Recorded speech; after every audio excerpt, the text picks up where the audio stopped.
श्री गणेशाय नमः। देशाच्या अनेक राज्यात हरितालिका व्रत साजरे केले जाते।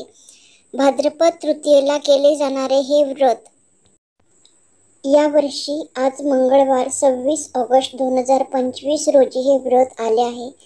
हरितालिका व्रताची पूजा करून कहाणी ऐकली जाते। ज्यांना पूजा करणे शक्य नसेल त्यांनी कहाणी वाचली किंवा ऐकली तरी चालते। कुमारिका आणि विवाहित महिला हे व्रत करतात। हरितालिका कथा ही शिवगौरी संवादात आलेली आहे। या दिवशी सकाळी स्त्रिया लवकर उठून स्नानादी करून कोरे वस्त्र परिधान करतात, साज शृंगार करतात, शिवाला प्रिय असलेली पत्री, फुले, प्रसाद यांच्यासह शिवाची पूजा करतात। या दिवशी पाट मांडून त्याच्या भोवती रांगोळी काढून त्याला केळाचे मंडप करून त्या सुशोभित पाटावर वाळूचे शिवलिंग तयार करतात। त्या वाळूच्या शिवलिंगाची स्त्रिया पूजा करतात, दिवसभर उपवास करतात आणि हा उपवास दुसऱ्या दिवशी सोडतात। एके दिवशी शंकर पार्वती कैलास पर्वतावर बसले होते।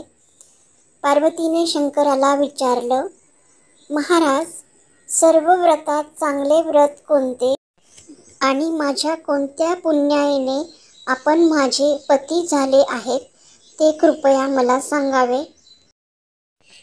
तेव्हा शंकर पार्वतीला म्हणाले, देवी, जसा नक्षत्रात चंद्र श्रेष्ठ, ग्रहात सूर्य श्रेष्ठ, 4 वर्णात ब्राह्मण श्रेष्ठ, देवात श्री विष्णू श्रेष्ठ, सर्व नद्यांमध्ये गंगा श्रेष्ठ, त्याप्रमाणे सर्व व्रतांमध्ये हरितालिका हे व्रत सर्वश्रेष्ठ आहे ते मी तुला आज सांगतो।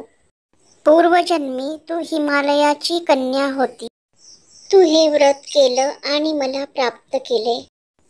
हे व्रत भाद्रपद महिन्यातील पहिल्या तृतीयेला करावं। मी तुला प्राप्त व्हावे म्हणून तू मोठे तप केलेस। 64 वर्ष झाडाची पिकलेली पानं खाऊन होतीस। थंडी, पाऊस, ऊन ही तिन्ही दुःखे तू सहन केलीस। तुझे हे श्रम पाहून तुझ्या वडिलांना खूप दुःख झाले। आपली कन्या कोणास द्यावी, कोण हिचा योग्य पती आहे अशी चिंता तुझ्या पित्याला पडली। इतक्यात तिथे नारद मुनी आले। हिमालयानं नारद मुनींची पूजा केली व येण्याचं कारण विचारले। तेव्हा नारद मुनी म्हणाले, हे राजन, तुझी कन्या उपवर झाली आहे, ती तू विष्णूला द्यावी, तोच तिचा योग्य नवरा आहे। आणि ही लग्नाची बोलणी करण्यासाठी श्री विष्णूंनी मला तुझ्या पित्याकडे पाठवले।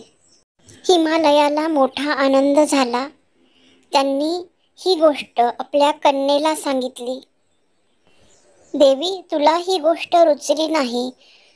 श्री शंकरजी आपले पती व्हावेत ही तुझी मनोमन इच्छा होती, मात्र तुझ्या पित्याने तुला श्री विष्णूंना देण्याचे ठरवल्यावर तू त्यांच्यावर रागावून आपल्या सखीसह घनदाट अरण्यात निघून गेली। तेथे तू शिवलिंग स्थापन करून त्याची मनोभावे पूजा करू लागली, उपवास करू लागली। ज्या दिवशी तू शिवलिंग स्थापन केले तो दिवस भाद्रपद शुद्ध तृतीयेचा होता। त्या दिवशी तू मनोभावे शिवलिंगाची पूजा केली, दिवसभर उपवास केला, रात्री जागरण केले। तुझ्या ह्या घोर व्रताने माझे आसन हलले।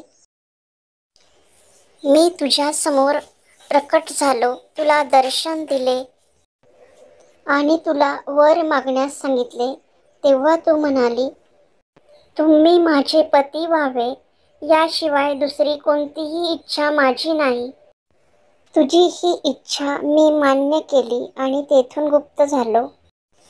दुसऱ्या दिवशी तू तुझ्या सखीसह या व्रताचं पारण केलं, व्रतपूजेचं विसर्जन केलं, शिवलिंगाचं विसर्जन केलं। इतक्यात तुझे वडील तिथे आले। त्यांनी तुला इकडे येण्याचं कारण विचारलं। तेव्हा तू सर्व हकीकत सांगितली आणि त्यानंतर तुझ्या पित्याने तुला मला देण्याचे वचन दिले आणि तुझ्या पित्यासह तू घरी गेली.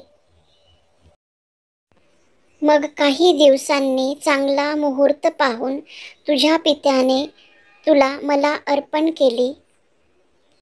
मोठ्या थाटामाटाने तुझ्याशी माझा विवाह झाला. हे व्रत ज्या ठिकाणी करायचं असेल त्या ठिकाणी दाराला तोरण बांधावे, केळीचे खांब लावून ते स्थळ सुशोभित करावे, दाराबाहेर रांगोळी घालावी, चौरंग मांडावा, चौरंग देखील सुशोभित काढावा, चौरंगाभोवती रांगोळी घालावी, त्यावर पार्वतीसह शिवलिंग स्थापन करावे, मनोभावे शिवलिंगाची आणि पार्वतीची पूजा करावी. दुसऱ्या दिवशी ह्या व्रताचे विसर्जन करावे, पारणे करावे, उपवास दुसऱ्या दिवशी सोडावा. हे व्रत कुमारिकांनी केले तर त्यांना सुयोग्य पती मिळतो. त्यांचा विवाह लवकर होण्यास मदत होते. विवाहित स्त्रियांनी केल्यास त्यांचे सौभाग्य दीर्घायू होते, सौभाग्य वाढते, राज्यप्राप्ती होते, धनप्राप्ती होते, सुख ऐश्वर्यात वाढ होते, घरात सुख शांती नांदते. अशी ही हरतालिकेची कहाणी. पाचा उत्तराची कहाणी. साठा उत्तरा सफल संपन्न.